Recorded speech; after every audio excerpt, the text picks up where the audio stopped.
हिवरगाव पावसा टोल नाक्यावरती पुन्हा एकदा आंदोलनाचा भडका. स्वातंत्र्यदिनीच राष्ट्रवादी काँग्रेसने टोल प्रशासन आणि NHAIच्या विरोधात आमरण उपोषणाचे हत्यार उपसले. 20 जुलैला आंदोलनादरम्यान NHAIच्या अधिकाऱ्यांनी लेखी आश्वासन दिले होते. मात्र 20 दिवसांहून अधिक काळ उलटून देखील आश्वासनांची पूर्तता झाली नसल्याचा आरोप करत राष्ट्रवादी काँग्रेसने पुन्हा एकदा आमरण उपोषणाचे हत्यार उपसले आहे. महामार्गावरील खड्डे, अपूर्ण कामे आणि सर्व्हिस रोडचा अभाव यामुळे नागरिकांच्या सुरक्षिततेचा प्रश्न गंभीर बनल्याचा आरोप आंदोलनकर्त्यांनी केला आहे. शहराध्यक्ष प्रवीण कानवडे यांनी थेट इशारा दिला आहे की टोल वसुली बंद करा आणि जबाबदार अधिकाऱ्यांवरती कारवाई होईपर्यंत उपोषण मागे घेतले जाणार नाही. सिन्नरखेड महामार्गाचे काम पूर्ण होईपर्यंत टोल बंद करण्यात यावा. अपघातग्रस्तांना नुकसान भरपाई देण्यात यावी. कथित भ्रष्टाचाराची उच्चस्तरीय चौकशी करण्यात यावी अशा प्रमुख मागण्या या ठिकाणी करण्यात आल्या आहेत. प्रशासन या आंदोलनाची दखल घेणार की पुन्हा आश्वासन देऊन वेळ मारून नेणार? हिवरगाव पावसा टोलचा प्रश्न आणि हा संघर्ष आता कोणते वळण घेतो याकडे सर्वांचे लक्ष लागले आहे. या ठिकाणी तुम्हाला पुन्हा एकदा आंदोलन करावे लागत आहे. काय तुमच्या मागण्या आणि का तुम्ही पुन्हा एकदा आंदोलनात बसले? सगळ्यात प्रथम तर 15 ऑगस्टच्या सर्वांना शुभेच्छा.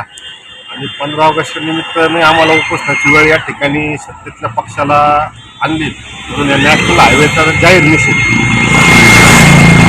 मागच्या 20 दिवसापूर्वी आम्ही या ठिकाणी उपोषण केलं होतं. 20 दिवसापूर्वी या नॅशनल हायवेच्या अधिकाऱ्यांनी आम्हाला जे आश्वासन दिलं होतं की आम्ही पुढच्या 7 दिवसात सुरक्षेच्या दृष्टीने जी काही उपाययोजना त्या सर्व उपाययोजना करतो. सर्व्हिस रोडची कामं, स्ट्रीट लाईटची कामं येणाऱ्या 1 महिन्याच्या आत करतो. आणि हा जो ब्रिज चालू आहे रायतवाडी फाटा, ब्रिजचं काम 6 महिन्यात पूर्ण करतो. परंतु सुरक्षेच्या दृष्टीने जे महत्त्वाचे आहे ते कुठल्याच उपाययोजना अद्यापर्यंत झालेले नाही आहे. स्ट्रीट लाईटची कामं, सर्व्हिस रोडची कुठल्याच प्रकारची कामं झालेली नाही आहे. आणि या मागच्या गेल्या 6 महिन्यात जर आपण या रस्त्यावरचा अपघाताचा रेशो काढला तर 72पेक्षा जास्त अपघात झाल्याची नोंद आहे. त्यात 23 लोक मयत झालेले आहेत. आणि हा आमचं म्हणणं नाही आहे. राष्ट्रीय महामार्गाला जे पोलीस विभागाचे अधिकारी आहेत यांच्याकडे असलेला लेखी अहवाल आहे. मग यांच्यावर सदोष मनुष्यवधाचे गुन्हे का दाखल करण्यात येऊ नये आणि आम्ही हीच मागणी मागच्या वेळेला केली होती.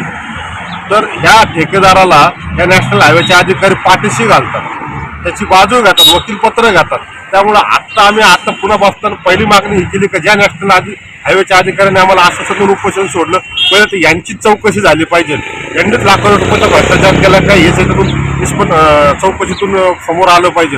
कारण ह्या ठेकेदाराला पाठीशी घालायचं काम ही सर्व लोक करत आहेत. आणि आता हे आंदोलन जोपर्यंत ह्या उपाययोजना पूर्ण होत नाही तोपर्यंत चालू राहील. नुसतं असं सर्व कुठलंच उपोषण या ठिकाणी आम्ही सोडणार नाही जोपर्यंत ही सर्व कामं पूर्ण होत नाही. मग यांना महिना लागू नका, 6 महिन्यात आमचा जीव गेला तरी प्रयत्न पण आम्ही इथून घालणार नाही. जे ठेकेदाराला अधिकारी पाठीशी घालत आहेत त्यांच्यावर पण कारवाई झाली पाहिजे. 100% त्यांची प्रथम मागणी आम्ही केलेली आहे की या अधिकाऱ्यांची कारवाई झालीच पाहिजे. आणि हे ठेकेदाराला का पाठीशी घालत आहे, यांची काय आर्थिक हितसंबंध आहे का, यांचं फारच त्यांच्याविषयी प्रेम उठू जात नाही का, या सर्व गोष्टीची चौकशी झाली पाहिजे. आणि यातले काही अधिकारी भूसंपादन कालावापासून नॅशनल हायवेलाच आहेत. तर हे एवढे दिवस कसं काय, म्हणजे एखाद्या शासनाकडे 3 वर्षापेक्षा जास्त आपल्याला एका ठिकाणी नोकरी करता येत नाही. तर आज 10 वर्ष होत असताना सुद्धा ही लोक याच भागात काम कसं काय करतात, या सर्व गोष्टीची चौकशी झाली पाहिजे. तुम्ही सत्तेत असताना सुद्धा तुम्हाला आंदोलन करावं लागत आहे. पहिल्या आंदोलनात तुम्हाला ज्या मागण्या पूर्ण झाल्या नाही आणि पुन्हा आंदोलनात बसले, तर तुम्हाला सत्तेबद्दल काय वाटतं? नेमकं तुमचं म्हणणं काय?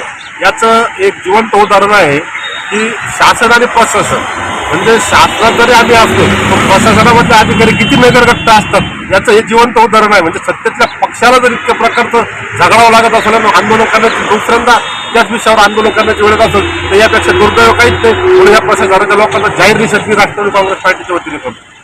हे आंदोलन आता तुमचं जोपर्यंत मागण्या पूर्ण होत नाही तोपर्यंत तुम्ही चालूच ठेवणार? नाही, आता मागण्या पूर्ण व्हायची वेळ संपलेली आहे. आता जोपर्यंत ज्या मागण्या आहेत त्याच्यावर काम होत नाही तोपर्यंत इथून हटणार नाही.